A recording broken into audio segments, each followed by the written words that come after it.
শিবিরকে, কারণ আপনারা শিবিরকে হত্যাযোগ্য করে তুলছেন। ঢাকা বিশ্ববিদ্যালয়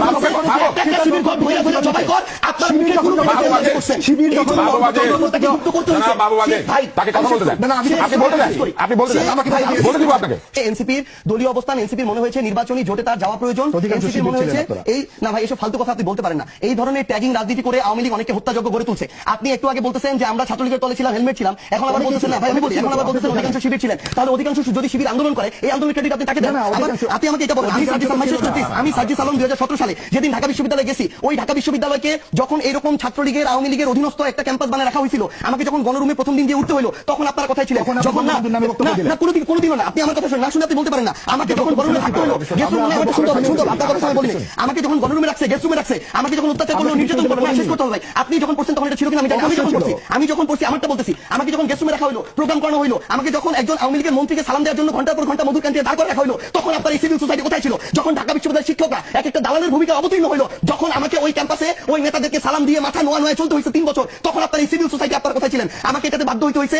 এরপরে আমার জায়গা থেকে যখন সুযোগ হয়েছে, আমি মাথা উঁচু করে দাঁড়াইছি। ওই অভ্যুত্থানের সামনে সাইডে যখন 2টা ছেলে দাঁড়াইছিল, এর মধ্যে একটা ছেলে ছিল সার্জিস আলম। এই সার্জিস আলম দাঁড়াইছিল এটা রিস্ক জেনে যে হয় সে বেঁচে থাকবে, তার কোনো সরকারি চাকরি হবে না, এটা জেনে দাঁড়াইছিল। সে যদি ওখানে বেঁচে থাকে, বলতেই পারেন আপনি আগের ওটা কোনোভাবে এই কারণে বলতে পারেন আমি দাঁড়াইছিলাম, আপনি দাঁড়ান নাই। আমি ওই কথা বলতে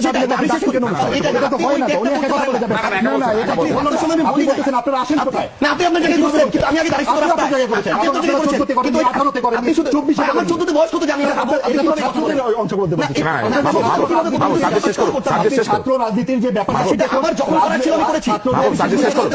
আমি শেষ করি। আপনারা ব্যর্থ হয়েছেন, শিবিরকে, কারণ আপনারা শিবিরকে হত্যাযোগ্য করে তুলছেন। ঢাকা বিশ্ববিদ্যালয়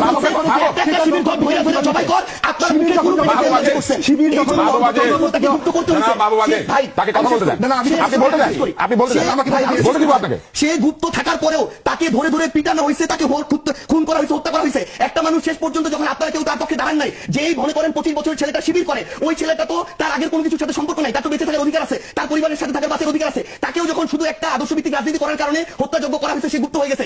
এই গুপ্ত হওয়ার কারণে আপনি যদি তাকে এখন দায় দেন, এই দায় আপনারও নিতে হবে, সে কেন গুপ্ত হইতে হইলো। আর আমার কথা যদি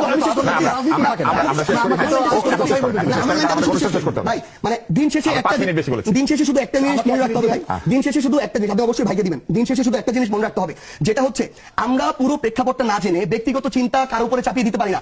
এনসিপির রাজনীতি করবে, এনসিপি নির্বাচনের প্রয়োজনে সেটা করেছে, নির্বাচন শেষ হয়েছে। এখন এনসিপির যেটা বাংলাদেশের স্বার্থে, জনগণের স্বার্থে, দলকে সামনের দিকে এগিয়ে নিয়ে যাওয়ার জন্য যেটা যৌক্তিক মনে হবে, এনসিপি তার জায়গা থেকে ওইটা করবে। এবং আমরা শুধু এইটুকু স্পষ্ট করে বলি, আমরা এখন এটা মনে করি যে মুক্তিযুদ্ধই আমাদের ভিত্তি এবং 24 হচ্ছে আমাদের নতুন করে আমাদের একটা পুনর্জন্ম। এই ভিত্তিটাকে মেনে আমরা আমাদের এই 24-এর আকাঙ্ক্ষাটা ধরে সামনের দিকে চলবো। জনগণ যদি আমাদেরকে মনে করে প্রাসঙ্গিক, আমরা প্রাসঙ্গিক থাকবো। জনগণ যদি মনে করে প্রাসঙ্গিক না, আমরা প্রাসঙ্গিক থাকবো না। কিন্তু কেউ যদি কোনো কিছু চাপিয়ে দিয়ে ব্লেম গেম খেলে মানুষকে বিভিন্ন ভাবে চিন্তাটা চাপিয়ে দেওয়ার চেষ্টা করে, এটা টিকবে না।